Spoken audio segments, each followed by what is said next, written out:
And we are live again. This is Think and Grow Rich, the Desire chapter, part 2. Continuing.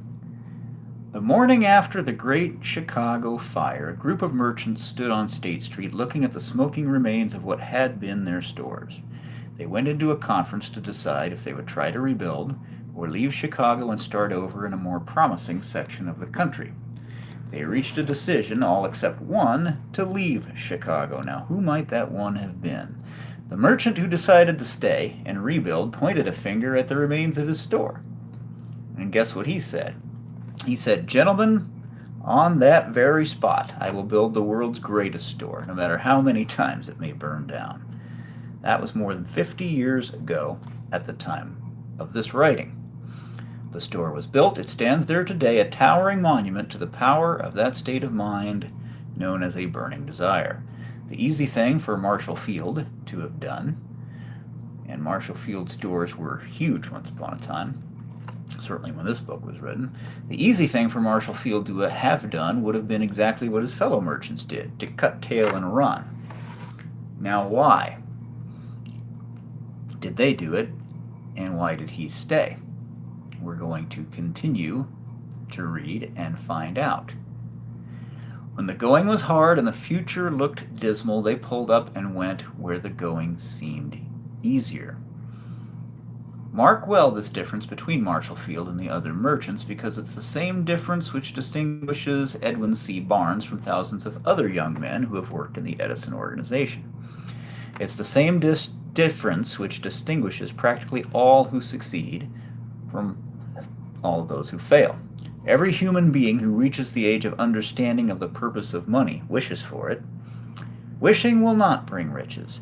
Desiring riches, with a state of mind that becomes an obsession, then planning definite ways and means to acquire riches and backing those plans with persistence which does not recognize failure, will bring riches, does bring riches.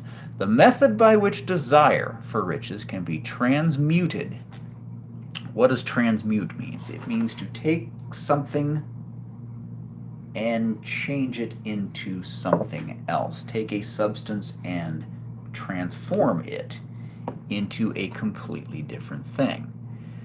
There's a verse in the Bible, it's actually one of the Jinn questions. It says, "Faith is the substance of things hoped for, the evidence of things not seen."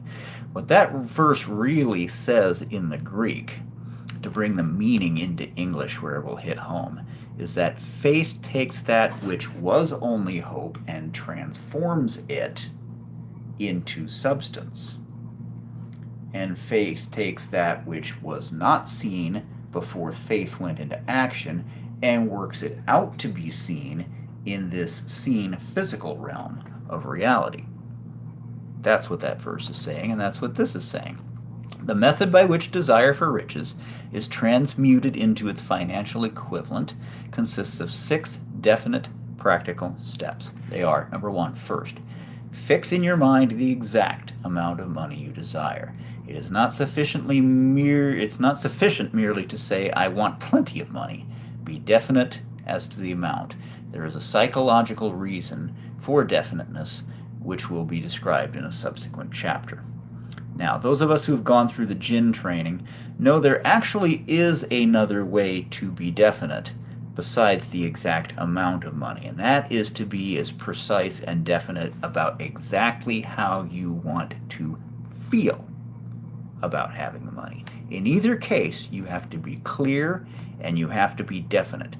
Either I want this specific amount of money, and so strongly that I can tell you exactly where every dollar, every penny is going to go and what I'm going to do with it. Or this is exactly how I want to feel in relationship to money. I want to wake up and feel like this about money. I want to wake up and feel this toward money. In either case, you have to be very clear and very, very definite. Definite chief aim. And you have to have it to a level of obsession. Second, determine exactly what you intend to give in return for the money you desire. There's no such reality as something for nothing. And there's really not, because we think that people who use the law of attraction and win the lottery, they didn't do anything. But we don't see the hours on end they put of researching how to focus their mind with pinpoint precision on a specific dollar amount or a specific feeling about money that they wanted to achieve, and how much time they spent in meditation or in mantra or in incantation or in affirmation or in clearing, whatever vehicle they used to drive their truck there. We don't see the hours of effort and painstaking detail that they went over in order to focus their mind to the point where they would be at a vibrational state where they would create winning the lottery. So yeah, they still did earn it. And those who won the lottery without earning it, that's why they fritter away the money, because deep down they have a subconscious psychological belief that they don't deserve it and they didn't deserve it, and therefore they're right back where they were financially, often within 6 months, almost always within 2 years, and always within 5, unless something vibrational changes along with the fleetingly, seemingly substantive appearance of having money for a while. So second, determine exactly what you intend to give in return for the money you desire. What service are you going to provide? What are you going to give to the earth, give to the universe, give to your fellow men and women, give to God? Whatever your burning desire is, what are you going to give? Third, establish a definite date when you intend to possess the money you desire. Now, those of us who've been through jinn training know there's another way about that. However, that definite date can be used to your advantage, and we'll learn later in the book how. Fourth, create a definite plan for carrying out your desire and begin at once, whether you're ready or not, to put this plan into action. In other words, don't wait for the plan to be perfect.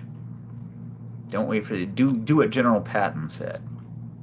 He said a decent plan executed right now, vigorously, violently, right now, is better than the perfect plan executed some indefinite time in the future. Why?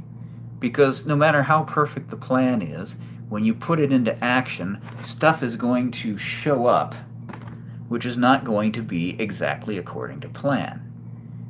But if you hadn't put a plan into motion and started moving, you wouldn't be there where you could see those upper opportunities. So the plans are always going to change. But the chief aim, the desire, the burning desire to achieve what it is you want to actualize, that stays the same. What you are actualizing may change, and the how of getting there may change, but your burning desire to get there always remains the same. Fifth, write out a clear, concise statement of the amount of money, or the feeling of money, you intend to acquire. Name the time limit for its acquisition, state what you intend to give in return for the money, and describe clearly the plan through which you intend to accumulate. So the fifth thing you're going to do, basically, is write down the first four. You're going to write down the first four in number 5. Why? And I would say, and those of you who've been through the Jinn training know this, use a white paper, clear white paper with blue ink, because energetically that permanizes it. That sends the vibration out into the universe of this is happening. It's already starting. Step 1, writing it down. Okay?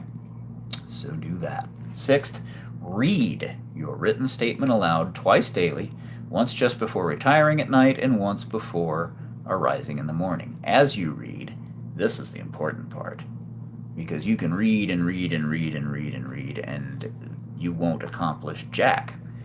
But as you read, see and feel and believe. Remember, faith takes that which was unseen and works it out to be seen in substance. See, feel, and believe yourself already in possession of the money. Feel like you will when you have it. Feel like you would if you had it right now.